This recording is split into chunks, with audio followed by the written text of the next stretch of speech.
네, 지기현 재판부가 윤 전 대통령에게 무기징역을 선고하면서 물리력을 자제한 내란인 점, 그리고 초범과 고령인 점을 양형의 참작 사유로 들었습니다. 내란 1심 선고의 구체적인 내용을 박성배 변호사, 이고은 변호사와 함께 짚어보겠습니다. 어서 오십시오. 안녕하세요. 네. 자, 윤 전 대통령 어쨌든 최고형인 사형은 피했습니다만은 피고인들 가운데는 가장 무거운 벌을 받았습니다. 어떻게 평가하시나요? 일단 이 사건 판결 선고 이전부터 대부분의 법조인들은 사형보다는 무기징역이 실제로 선고될 가능성이 높다고 점쳐왔습니다. 네. 사실 사형은 대법원 판례에 따르면 사형을 선고할 만한 특별한 사정이 분명하게 존재하여야 하고 여러 양형 요소가 존재함에도 불구하고 피고인의 성행과 환경, 즉 주관적 요소도 두루 고려하여야 한다고 판시하면서 사형 선고 요건을 상당히 좁게 규정해 두고 있기 때문입니다. 네. 실제로 이 사건은 무기징역 선고 가능성이 상당히 높은 상황이었고, 다만 무기징역을 선고한 이유로서 아주 치밀하게 사전에 비상계엄을 계획하지는 않았고 물리력 행사를 자제하였다는 사정을 들었는데, 이 부분은 두고두고 항소심에서도 논란이 될 것으로 전망됩니다. 사실관계를 인정하는 과정에서 이와 같은 판시를 한 것으로 보이는데, 기본적인 전제 사실을 달리 볼 여지가 충분한 만큼 네. 항소심에서는 양형이 더 가중될 가능성도 여전히 존재하고, 그럼에도 불구하고 항소심에서도 무기징역을 선고할 가능성이 더 높게 점쳐지지만, 다른 양형 사유를 들어서 무기징역을 선고할지언정 이와 같은 사실관계는 일부 수정이 불가피한 측면도 있습니다. 향후 항소심의 판결 선고 내용도 추이가 주목됩니다. 예. 네. 자, 사형, 무기징역 둘 중에 하나였는데 더 가벼운 무기징역을 선고했다라는 비판도 나오고 있습니다. 이게 30년 전에 전두환 씨 재판에서는 사형이 나왔었는데 사실상 비슷한 법리였음에도 이렇게 선고 형량이 달랐던 결정적인 이유는 뭡니까?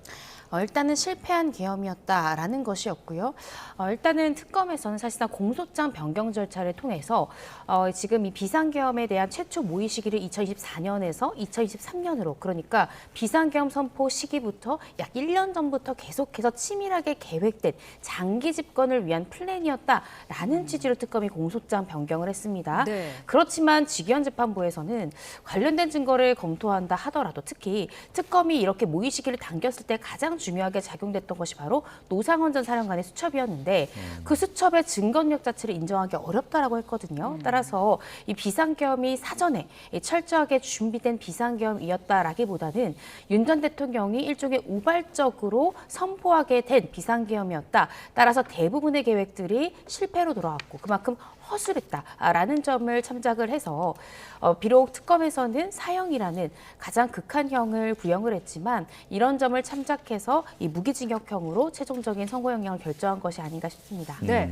실패한 계엄이었다는 부분뿐만 아니라 초범과 고령이라는 이유도 감형의 사유로 어제 들었거든요. 이거는 어떻게 보세요? 사실 비상계엄 선포를 두고 초범이라는 이유로 감형 요소를 삼기에는 난점이 있습니다. 네.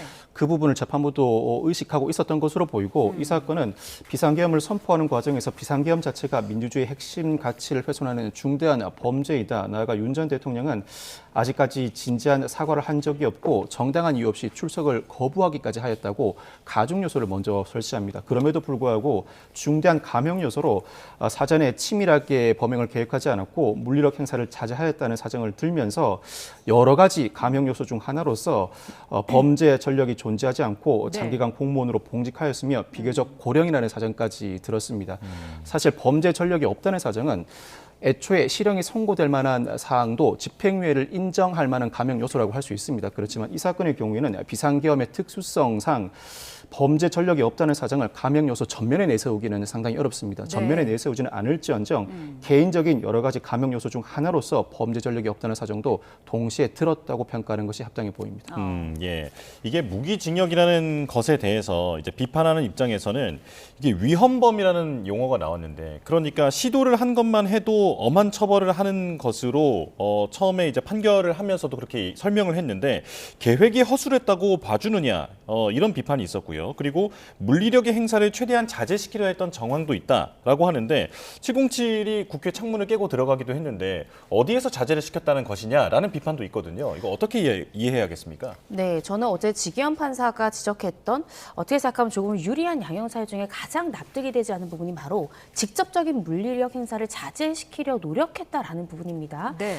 우리 국민들이 모두 들었던 것처럼 곽정은 전 사령관이 이렇게 얘기했죠. 총을 쏴서라도 끌어내라 라고 윤 전 대통령으로 나는 직접 지시를 들었다라고까지 곽종훈 전 사령관도 그렇게 이야기를 했고 동장원 전 차장 등도 윤 대통령으로부터 직접적인 체포 지시 등이 있었다라는 취지로 증언하기도 했다는 거죠. 네. 그런데 직위원 재판부를 제외한 헌재라든지 아니면 이진관 부장판사라든지 또 류경진 판사 등도 결국 이렇게 유혈 사태까지 가지 않았던 것이 윤 전 대통령이라든지 김용현 전 장관 측의 노력이 아니라 그러한 지시를 하달받고 따를 수밖에 없는 군과 경이 소극적으로 임했기 때문에 이러한 유혈 사태까지 가지 않은 것이고 또 국민들이 용감하게 맞섰기 때문에 정말 인명피해까지는 가지 않는 그런 상황이 도래한 것이다라는 취지로 이야기를 했거든요. 그러면서 직접적인 어떤 물리력이 없었다라는 것을 이 부분에 대한 지시가 있었던 윤 전 대통령에게 유리한 사정으로 볼 수 없다라고까지도 다른 재판부에서는 봤는데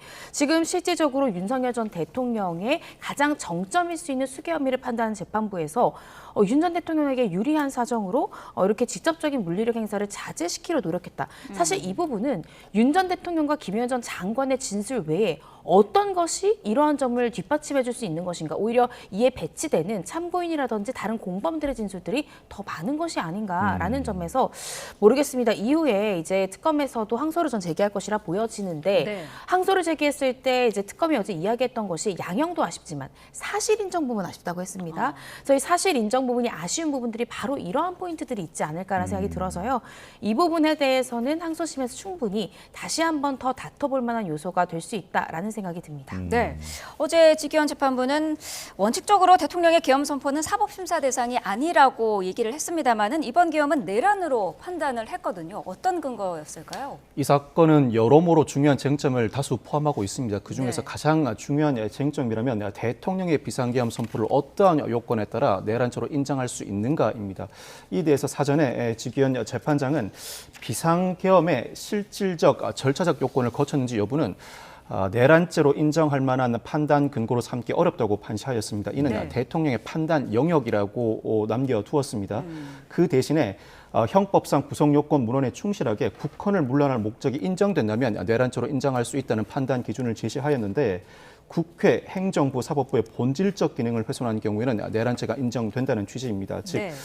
헌법이 보장하고 있는 국회, 헌법의 행정, 사법부의 본질적 기능은 비상계엄의 선포로도 침해할 수 없음에도 불구하고 국회 등의 권한을 침해하는 형태로 비상계엄을 선포하였다면 곧바로 국헌을 문란할 목적이 인정되고 국헌을 문란할 목적이 인정되는 이상 대통령의 비상계엄 선포라고 하더라도 내란죄가 인정된다는 취지를 설치하였습니다. 네. 국헌을 문란할 목적이 인정된다면 사실상 폭동은 자동적으로 인정된다는 취지로 판시를 이어나가는데 국회 봉쇄나 선관위 장악 시도 등은 대한민국 전역 적어도 일부 지역의 평온을 해하는 행위로서 폭동은 비교적 폭넓게 인정된다는 취지를 밝혔습니다. 이 사건의 핵심은 군을 국회에 보낸 것이고 군을 국회에 보낸 것 자체로 국헌을 문란할 목적이 인정되는 이상 내란죄는 사실상 자동적으로 인정된다는 취지의 결론에 이르렀습니다. 네. 예. 그렇다면 국회 군 투입이 핵심이다라고 어제 직위원 판사도 여러 번 강조를 했는데 만약에 이걸 하지 않았더라면 이걸 이제 제외한 나머지 계엄 모의라든지 어떤 실행 계획을 세웠다든지 이게 1년 전이든 이틀이든 어쨌든 계획이 있지 않았겠습니까? 이런 부분에 대해서는 이것 자체로는 내란죄로 볼 수는 없다라는 그런 논리가 되는 건가요? 그렇게 일견 생각해 볼 수도 있을 것 같은데요. 일단은 군을 투입시켰다는 것이 중요하다라고 강조한 이유가 일단 내란죄에 해당하려면 국헌 문란 목적뿐만 아니라 폭동을 일으켜야 됩니다. 폭동을 일으켰던 이 행위태양, 그러니까 이번 이 12.3 비상계엄에서 폭동을 발발했던 행위태양 자체가 군과 경을 이 국회에 투입시키고 봉쇄시키고 차단했다라는 것을 강조하기 위함인데요. 만약에 앵커님께서 지적해 주신 대로 정말 계획만 세우고 예를 들어 비상계엄만 선포하고 어떠한 행위도 하지 않았다라고 하면 과연 이것을 폭동을 일으킬 의사가 있었는가 이 부분부터 문제가 될 수 있는 것이거든요. 그래서 어제 직위원 판사의 판시 내용은 헌재에서 이 대통령을 파면시키기 위한 이런 요건과 형법상 내란죄가 되느냐는 분명히 어떤 구별점이 있다라는 점을 강조하기 위함인 것 같고 네. 형법상 내란죄가 되려면 국헌문란의 목적뿐만 아니라 폭동을 일으킨 자라는 두 가지의 구성 요건을 모두 만족을 시켜야 되는데 비상계엄 선포는 대통령이 갖고 있는 이 비상 대권이기 때문에 그 부분에 대해서는 권한이 있지만 선택한 행위태양 자체가 국회를 봉쇄시키는 방법을 선택했다면 그것은 국헌문란 목적의 폭동을 일으킨 것에 해당하기 때문에 이 부분은 형법상 내란죄에 해당한다라는 취지의 설시이기 때문에요. 그 부분에 우리가 주목을 해야 되는 것이 아닌가라는 생각이 듭니다. 예. 네. 그동안 윤 전 대통령 측은 관련자들에 대한 진술의 신빙성에 좀 문제가 있다라는 부분을 계속 물고 늘어지지 않았습니까? 홍장원 전 1차장 같은 경우에는 싹 다 잡아들여라라는 이제 진술이 있었고요. 또 곽정근 전 사령관은 의원들을 끌어내라는 지시를 받았다라는 그런 진술도 했었는데 이런 진술 내용들을 어제 재판부는 모두 다 이제 증거 능력으로 수용을 했던 것 같더라고요. 형사재판은 다른 어떤 유형의 재판보다 엄격한 증거 법칙을 거치는 이상 엄격한 증거 법칙을 거쳐 정제된 유죄 판결의 근거만으로도 관련된 사실관계를 충분히 인정할 수 있다는 취지로 판시했습니다. 네. 무엇보다도 여러 인물들의 진술과 수사 단계에서 수집되었던 군 관계자들 진술, 물적 증거를 바탕으로 관련 설시를 이어나갔는데 그 결론으로 특전사는 국회 내부 사람들을 밖으로 끌어내는 임무를 부여받았고 네. 수방사는 국회 경내 진입 임무를 부여받았고 방첩사는 14명의 체포 명단을 전달받고 주요 인사 체포 임무를 부여받았다고 판시했습니다.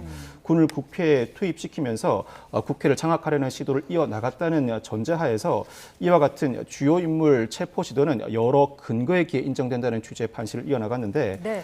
실무자들의 단체 채팅방 대화 내역과 홍장원 메모의 신빙성도 인정했습니다. 나아가서 조주호 전 경찰청장의 여전 사령관으로부터 14명의 명단을 전달받았다는 진술 취지의 신빙성도 인정하였고 홍장원 전 차장의 윤 전 대통령으로부터 싹 다 잡아들이라는 진술의 신빙성도 인정하였을 뿐만 아니라 곽종근 전 사령관의 윤 전 대통령으로부터 의원을 끌어내라는 지시의 신빙성도 그대로 인정하였습니다. 지기현 재판장은 이와 같은 재판 사정을 전제로 윤 전 대통령은 군을 국회에 보내 국회 활동을 저지 마비시킬 목적으로 국회를 장악 시도했다고 판시하면서 철수 계획을 전혀 세우지 않았다. 이에 따라서 마음먹기에 따라 얼마든지 국회 장악을 재개할 수 있다는 전제하에서 이와 같은 재판 사정에 비춰보면 네. 군을 국회에 보냄으로써 국헌을 물러날 목적, 즉 국회의 본질적 기능을 훼손하였다는 취지의 판시를 충분히 인정할 수 있다고 판시하였습니다. 네. 예. 그런데 노상원 수첩에 대해서는 증거 능력을 인정하지 않았는데 이때 그 판단을 그대로 인용을 하면 작성 시기를 정확히 알 수 없고 일부 내용들은 실제 이루어진 사실과 불일치하는 부분도 있다. 이렇게 얘기를 했거든요. 그리고 내용이나 뭐 필기 형태 이런 게 조악하고 보관하던 장소나 보관 방법 같은 걸 보면 이게 그렇게 중요한 내용이 담겨 있을 거라고 보기는 어렵다라고 했는데 이 부분은 어떻게 들으셨습니까? 지금 변호사님께서도 지적해 주신 대로 형사재판에서 증거로 쓰이기 위해서 또 어떠한 인정된 증거를 토대로 유죄를 선고하기 위해서는 합리적인 의심을 배제할 정도로 상당 부분 증거력이 인정이 돼야만 그러한 유죄의 증거를 근거로 해서 판단을 내릴 수 있는 것입니다. 그래서 네. 이 노상원 수첩에 대해서 지금 특검에서는 그 증거력이 부여돼야 된다라고 주장을 했지만 실제적인 그 메모의 내용을 하나하나 따져보더라도 실제 실현된 내용과 상당 부분 차이가 있다라는 것이고 그리고 정말로 그렇게 극비리에 작성된 메모이고 어떻게 생각하면 비상계엄이라는 굉장히 극비리로 진행이 되어야 되는 그런 사항이었다면 더욱더 기밀스럽게 이것이 보관되어야 되는데 그 보관의 모양새라든지 또 필기의 모습이라든지 이런 것들이 상당히 조악한 것으로 봤을 때는 네. 이런 점을 종합해서 고려할 때는 이 노상원의 수첩 이것을 이 비상계엄 모의 시기를 당길 수 있다라는 점을 인정할 만큼의 증거로 보기는 어렵다라는 것이거든요.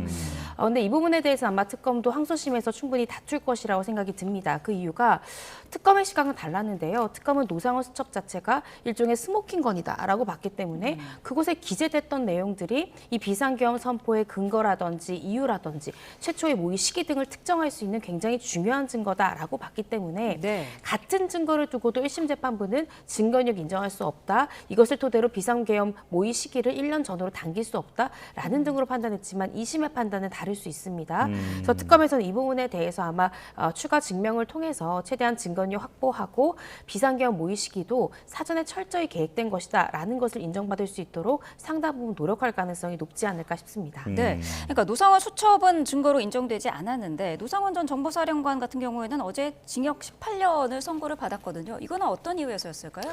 노상원 전 정보사령관의 비상계엄 공모와 실행 행위는 넉넉히 인정된다는 취지로 징역 18년을 선고하였습니다. 네. 노상원 전 사령관의 경우에는 비상계엄 모의 단계에서부터 상당히 폭넓게 관여하였고 부정선거 수사를 위한 수사단 출범 과정에서도 핵심적인 역할을 담당했다고 판시했습니다.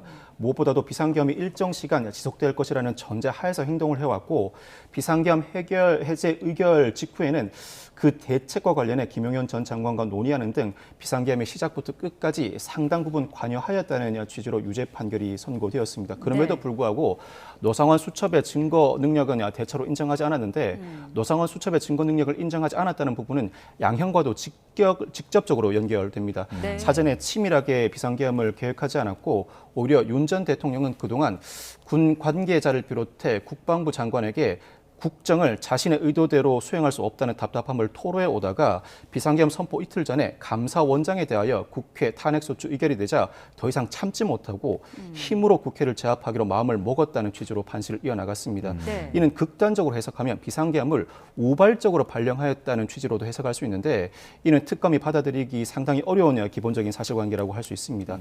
특검은 이 사건 비상계엄이 사전에 치밀하게 계획되었고 실제 비상계엄을 선포할 당시에는 치밀한 계획하에 군경이 움직이지 않은 사정은 발생하였지만 권력을 독점하고 장기 집권할 목적으로 비상계엄을 선포하였다고 보았습니다. 이에게 기본적인 사실관계를 설치하고 중대한 양형 요소를 제시하였는데 이와 같은 기본적인 사실관계가 받아들여지지 않은 이상 이는 항소심 단계에서도 치열하게 다투어질 주된 쟁점으로 불거질 전망입니다. 네. 예. 자, 국회에 군 투입한 것이 핵심이다라고 강조한 점은 그 비상계엄의 의도를 정확하게 아직은 알지 못하기 때문에 그 부분을 강조한 것으로 보이는 상황인데요. 특검도 이 부분에 대해서는 아직 제대로 밝혀내지 못한 상황인 거죠? 네, 그렇습니다. 비상계엄 선포의 이유에 대해서 사실 한간에는 여러 가지의 추측들이 있습니다. 예를 들어 윤석열 전 대통령의 부인이죠. 김건희 씨를 보호하기 위해서 그랬던 것이 아니냐. 아니면 뭐 야당의 폭거에 대응하기 위한 윤 전 대통령의 주장 내용이 맞느냐 등등 여러 가지의 추측들이 있었지만 결국 비상계엄 선포의 궁극적인 이유에 대해서는 특검도 규명하지 못한 것이 사실이고요. 다만 직위원 재판부에서는 이 내란죄를 판단함에 있어서는 이것이 일종의 목적범이기 때문에 이 국헌문란의 목적이 있었는가 이 부분에 대해서는 다량의 이런 인적 증거라든지 물적 증거를 통해서 국헌문란의 목적 자체는 인정할 수 있다라는 취지의 판시를 했습니다. 그럼에도 불구하고 대통령이 비상계엄 선포를 할 수밖에 없었던 사유에 대해서까지는 특검도 규명하지 못했기 때문에 사실은 수사는 검찰, 특검이 해야 되는 것이고 판사는 그렇게 검찰에서 수사한 수사 자료를 가지고 어떠한 죄에 해당하는가를 판단하는 사람이기 때문에 이 특검의 판단을 넘어서는 판단을 판사가 할 수는 없는 것이거든요. 그래서 이 부분에 대해서는 결국 내란죄 해당 유무에 대해서만 직위원 판사가 판단했다 이렇게 판단해 볼 수 있을 것 같습니다. 네. 자, 어제 1심 선고 이후 관계자들의 항소도 잇따를 것으로 보이는데 어제 징역 30년을 선고받았던 김용현 전 장관 같은 경우에는 바로 항소장을 제출을 했더라고요.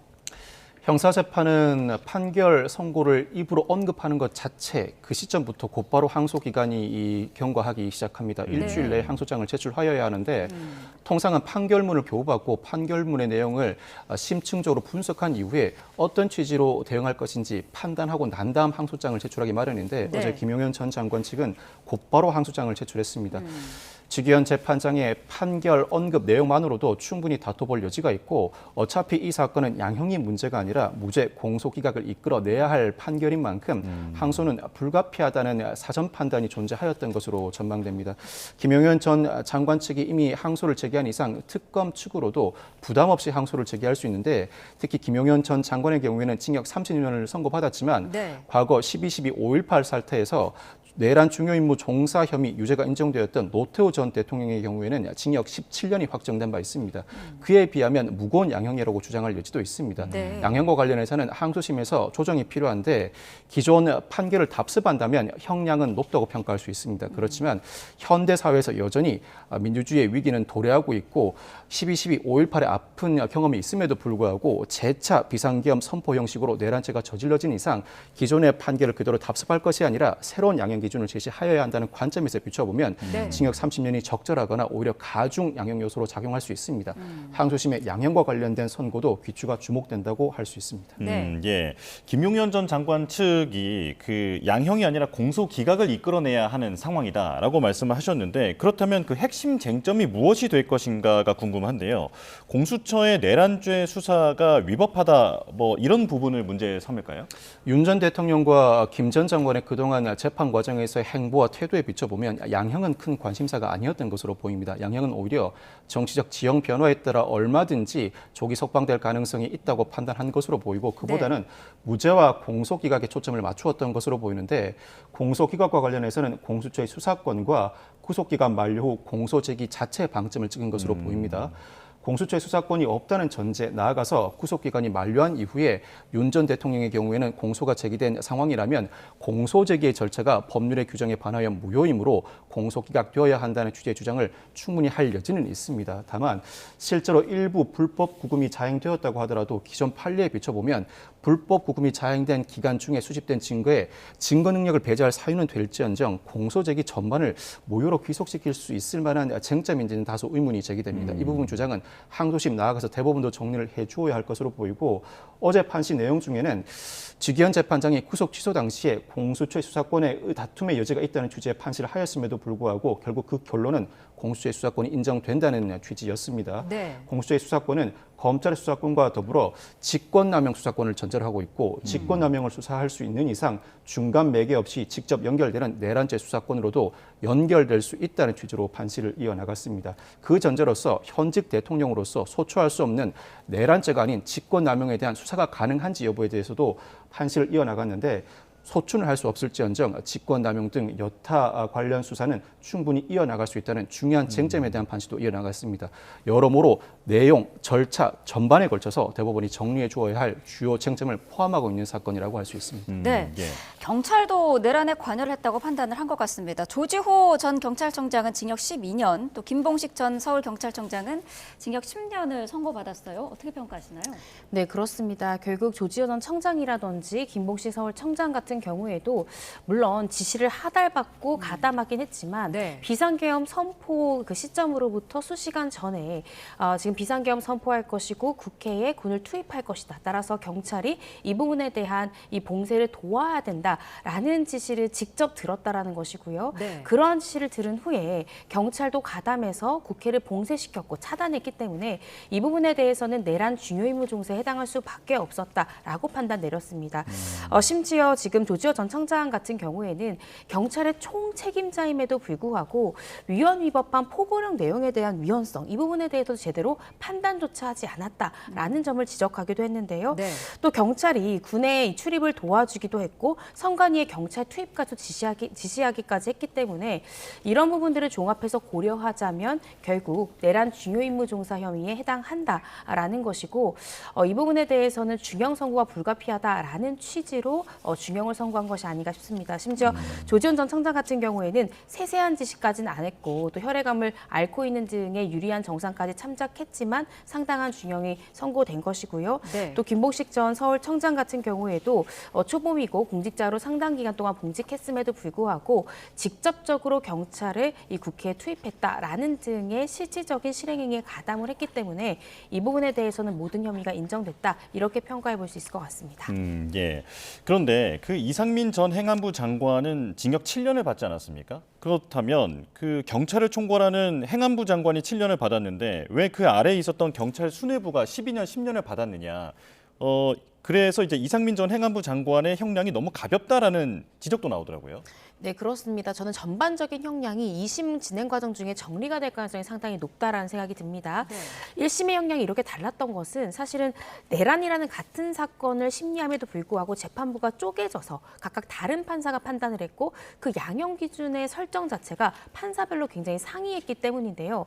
말씀 주신 대로 이상민 전 행안부 장관에 대해서는 그렇다라고 한다면 행안부 장관이었음에도 불구하고 너무 경한 처벌을 받은 것이 아니냐 이렇게 우리가 볼 수 있지만 한덕선 총리 같은 경우에는 사전에 노상원 전 사령관처럼 사전에 비상계엄의 실행행위나 이런 부분에 대해서 기획한 사람도 아닙니다.